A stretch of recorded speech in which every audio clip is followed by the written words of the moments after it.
Hello everyone and welcome to the channel. My name is Dave and this is Dave's RPGs, and in this video we're going to take a look at Invincible. This is the core rule book, the book by Free League. I have done a review on the starter set which I will put in a video somewhere on the screen, but we're just going to go through the core rule book. And first of all, I want to say I know nothing about this TV series or the comic book that it's based on. My son absolutely loves this series though, but I'm the RPG fanatic in the house, so Free League kindly sent me this book to look at and review, and we can already see the artwork is absolutely stunning. So first bit, we've got a bit about how to create your own superhero, role-playing in general, how to play the game. This section, big section, how to create a superhero, but I have done this and it's actually quite straightforward, to be fair. Once you've picked out a few things, roll a few dice, job done.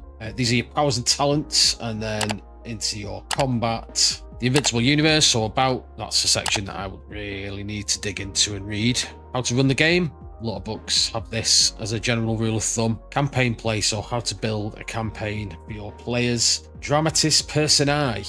This is the people in the Invincible universe, and then there's an appendix there which is something every single book in existence should have. Not just RPG books, every book, but some don't, which is very strange. I won't read it line for line, which I've made the mistake in doing in others, but already absolutely brilliant looking book. The artwork is fantastic, bright colours, vibrant. It's a Robert Kirkman comic, so you can't really go wrong, to be fair. A bit on how to play it. So rule of thumb is, in the Free League games that I've played, they do it in shifts and stretches and rounds. So a shift is a full day. A stretch is a section, so 15 minutes, whatever it is, and a round is obviously your 6 seconds or whatever, a few seconds or a few minutes. Tells you about the themes, more gorgeous artwork. I'm not going to keep banging on about the artwork, just it is fantastic. It's really good. Realistic heroism. Invincible is the story of Mark Grayson, the story of a hero, so assuming this is sort of the Peter Parker of the universe. Tools of the game, so like I said, this is the starter set, which we did a review. Again, video somewhere on this screen. We get into the section of making your superhero. Like I said, I've done this pretty quick, if I'm honest. Like any other Free League game, they're all really good at generating a character, bang on the money. It's really quick and easy. It goes into about your starting attributes, health and resolve. So your health equals your fighting plus your agility plus strength. That's your health. Resolve or stress or panic, whatever game you're playing, this mechanic is quite a regular one in Free League games using the Year Zero engine. So your resolve is reason plus intuition plus presence. Go into a bit about how powers work and what powers are. So you choose your starting powers, and you have a power source. That could be a suit like Iron Man, it could be a mutation like the X-Men, it could be like a magical gem like Juggernaut, something like that. Talents and drawbacks, big thing in RPGs. Love these because you need to give your character an arc. He needs to have something that is his weakness, or something that bothers him that the GM can draw upon and make the role-playing experience a lot more fun. Occupation, so we all know superheroes have alter egos or secret identities. So it could be what that person does. Are they academic? Are they an adventurer, artist, athlete, or a blue-collar worker? And then you've got loads more, which I'm not going to go through. Plenty more to go at. So this is your personality stuff. You've got drive, flaw, like I say, big believer in that. Obviously your name, and then you decide what your hero looks like. Key relationship, so they could have a key relationship with someone. Someone like Spider-Man's could be Mary Jane, or Dr. Connors, or Harry Osborn, something like that. And then you can develop the relationship and it'll have benefits in the game. Gear and resource, so you should choose your starting gear or your roll for your starting gear and your carrying gear. And then resources. Resources, really like the way they're handled. In Alien RPG, they are handled with a numerical value. So 1, 2, 3, 4, 5, and you make a roll, and if you roll any ones, you deduct that from, so if it's power, or if it's water, or if it's food. In things like Forbidden Lands, you roll a dice as a usage dice, so you start with like a d8 for food, water, or arrows, and if you roll a 1 or a 2, you reduce that dice to a d6, then a d4, then you have nothing left. Create a team, you can build a base, more for a campaign, and growth, so karma is your XP, and at the end of a session you would ask this series of questions, and if you answer yes, you get XP. Simple as that. You can get bad karma, which is quite unusual. And then obviously you use it and you can increase your hero, his stats, his or her stats. You have reputation, which obviously can be good, it can be bad, or it could be 0 when you start the game. Some of the archetypes that you can choose for your hero. So you got like things like the Hulk, power suit like Iron Man, psychic like Jean Grey.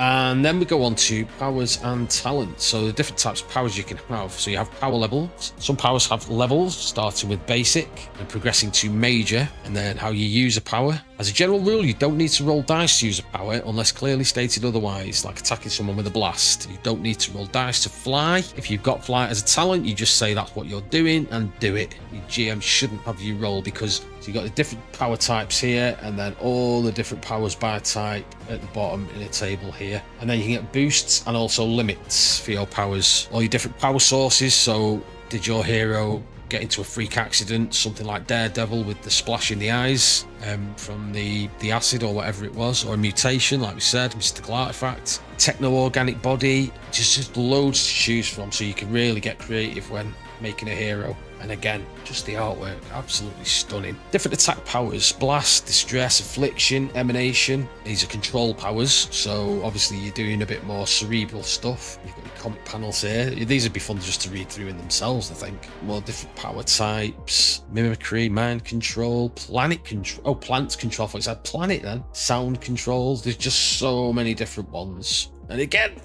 fantastic artwork. I'm not going to say it again, I promise. Modification powers. So these are all the different powers types: movement powers, sensory powers. I'm not going to say it.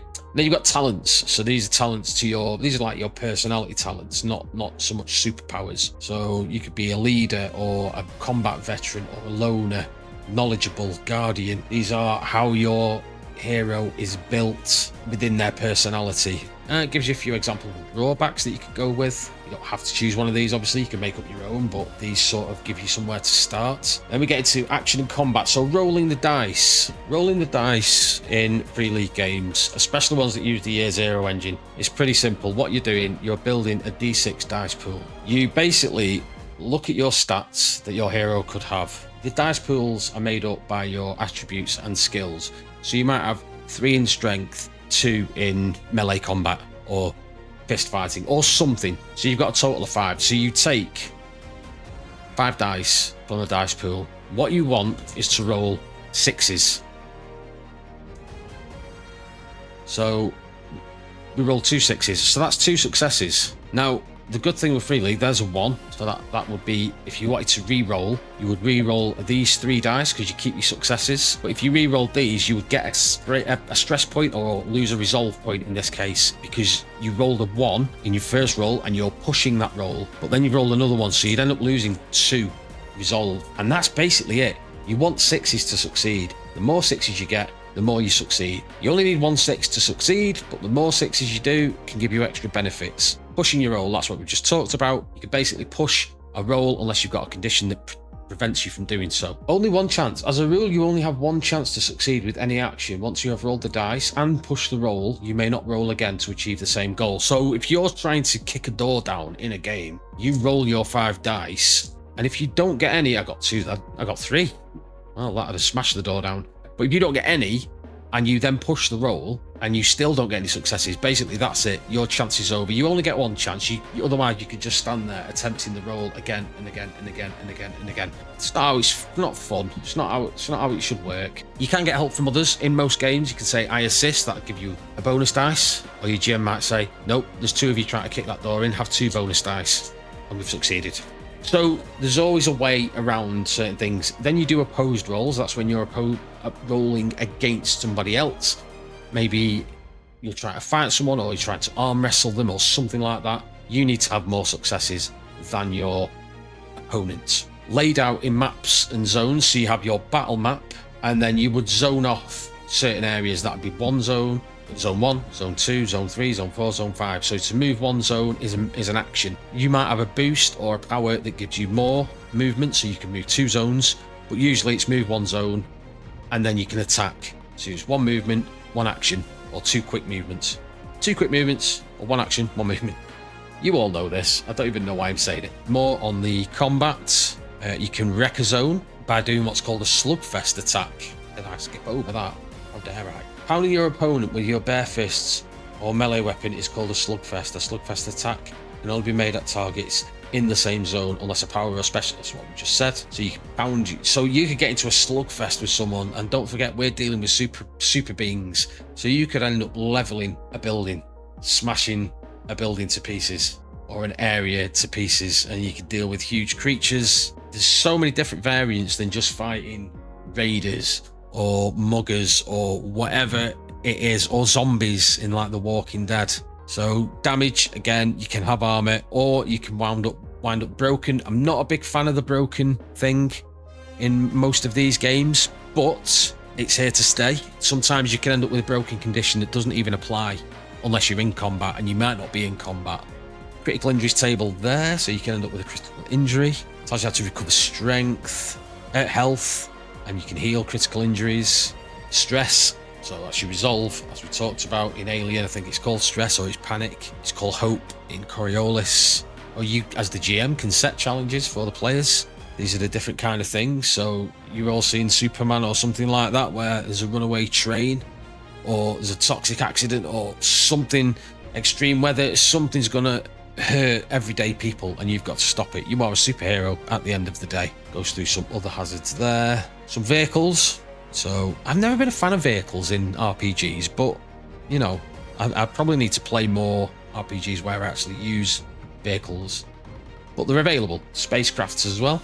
Then it goes through other gear. You can actually purchase other gear as well. Chases. The bane of my life. Well, they're not. No, that's a lie. I did a playthrough of Electric Dreams Blade Runner, and I did a chase in it, but it only lasted for a very short amount of time. Not a huge fan of it, but all the different organizations within that universe, again, the artwork's just gorgeous. It's a really well presented book. And then running the game. This is what everyone wants to know. This is what you GMs out there want to know. How to run a game, tips to run a game, capture the tone of. I'd say you'd probably be best either reading the comics or watching the series before you run this game. But you know, that's just me. Tells you how to structure the game, play it scene by scene. So adventures, cinematic adventures, usually in 3 acts. There we go. Campaigns, how to run a longer campaign. You can throw random threats in there, NPCs, GMs, you all know what this is all about. And then we go into how to campaign play, how to run a longer campaign. So you could start at 0. And yeah, you can just build a large universe and story for your players. And there's plenty to go at. Now, I'm not going to rush out to run one of these adventures simply because I don't know the universe. Now, that argument could be made for any game. I didn't know the universe about Forbidden Lands or any game, anything that's based on an IP that I haven't seen. But I haven't got that much of an interest in superhero games. I love superhero and media like Marvel and DC and stuff, but RPGs to me are either more fantasy or horror based. That's where my comfort zone is with RPGs. I'd play in one, but I don't think I'd run one. And I think it would just be a cinematic adventure. It wouldn't be a long running campaign that I'd want to get into. Again, just showing you some of the things, key themes that you could use in your game. And then some random threat tables, city incidents, so you can do some random rolls to see what's going on in the city, or globally, if you wanted to do it globally, or cosmically, if you wanted to do it for the universe rather than just the planet or the city. And then you can have base events, so you've got a random base events table there. Establishing the city, so you could choose a city that you live in. For me, it would be Manchester. That's the closest city to me. Or you could just set it in the Invincible city and then throw some key locations in there. So Dramatis Personae, this is basically just the people who are in the universe. And again, I won't go through this because I don't know half these people. I don't know any of these people, to be honest, any of these characters. But yeah, I mean, the artwork's absolutely fantastic. The way it's laid out is pretty straightforward to read. I would say the font's quite small. If you struggle reading small font and the blue on white, sort of, I prefer that to have been black or maybe a dark red. And the font's really small on some of the text, but that's me nitpicking. But you've got gorgeous characters, gorgeous artwork, gorgeous deep character backgrounds as well, just for the people within the universe. You've got a really good guide on how to run a campaign as well as an adventure, a mini adventure, cinematic adventure if you like. You've got all the characters from the series in here. I don't think there's anyone missing, although I wouldn't know that. And yeah, I mean, it's if this is your thing, if you like Invincible and you play RPGs, you're gonna absolutely love this book. Definitely gonna love, you know, the dice. The starter set's worth getting because it's quite cheap. I think I got it for £24. Like I say, Free League sent me this book to have a look at. Yeah, it's just, if you're an RPG collector, it's definitely worth getting to have it on your shelf, 100%. But there's not much more I could say about it other than it's definitely worth picking up. Crisis Mode, I think this is the solo play. So it tells you how to create a character in solo play. You get a couple of extra attribute points. Just gives you some tables to roll on. What are you rolling for? Crisis event engine, opportunity events. I am doing an Alien solo play at the moment, which is fun. So I might give this a go once the Alien one is finished. That is it, really. I mean, yeah, that is the entire Invincible core rulebook. Really, really nice looking book. Bright, vibrant, colourful. Got all the decent artwork in it. The pages are really nice. They're glossy. They are a little bit thin, but the text, I would say, could do with being a little bit bolder, maybe, or a little bit bigger. But obviously then you get a thicker book. But it's well worth the money if this is your thing. If superheroes and RPGs are your thing, 100%. If Invincible is your thing, 100%.